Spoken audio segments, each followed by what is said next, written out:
He called the Shunammite woman, but he said no longer does a Shunammite hand tremble or shake, but she moves forward in power and victory, and she moves mountains with just a whisper.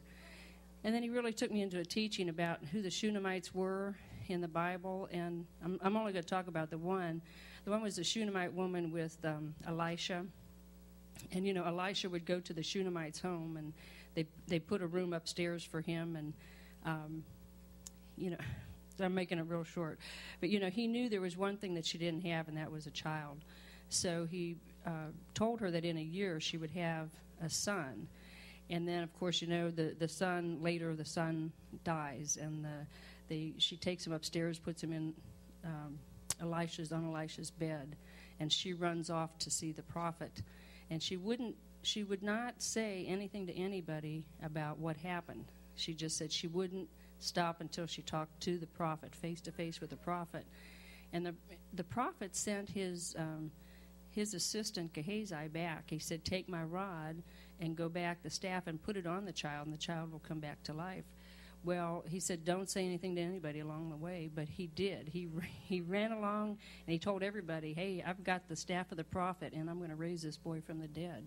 Well, when he got there, nothing happened. So Elisha comes in, and first thing he did was pray. He said, "God, what do I do?" And God says, "Stretch yourself out on the little boy, and eye to eye, hand to hand, mouth to mouth with the child." And the child began to get warm, and he did it the second time, and the boy sneezed 7 times, and he came back to life. Well, I felt that's what the Lord is doing with the body of Christ. He's stretching forth his hand the second time. But that little boy, he later went on to be the prophet Habakkuk. Yeah.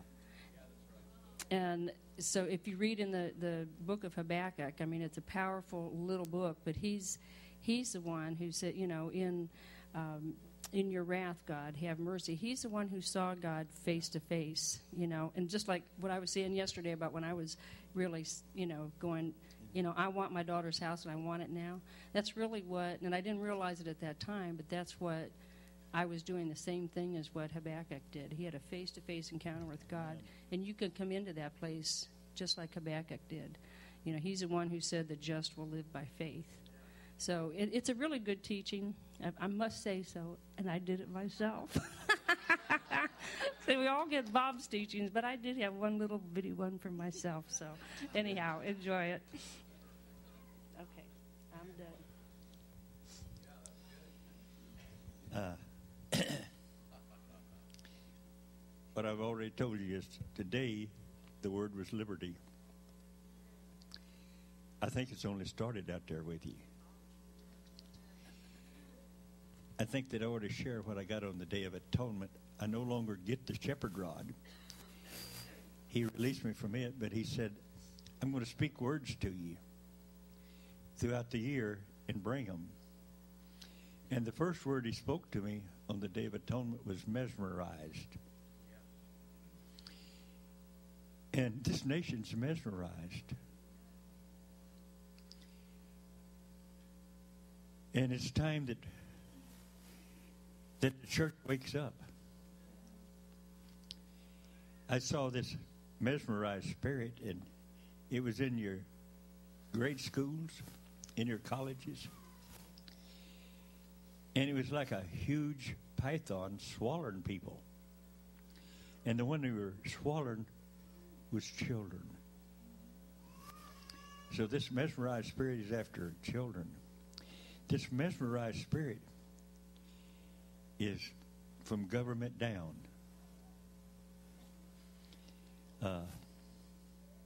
Hypnotized, mesmerized, spellbound. This nation has become this way. And you've got an evil spirit moving in a real power in this nation. You break a mesmerized spirit, hypnotized by a sudden shock. I think you're going to be a sudden shock this year.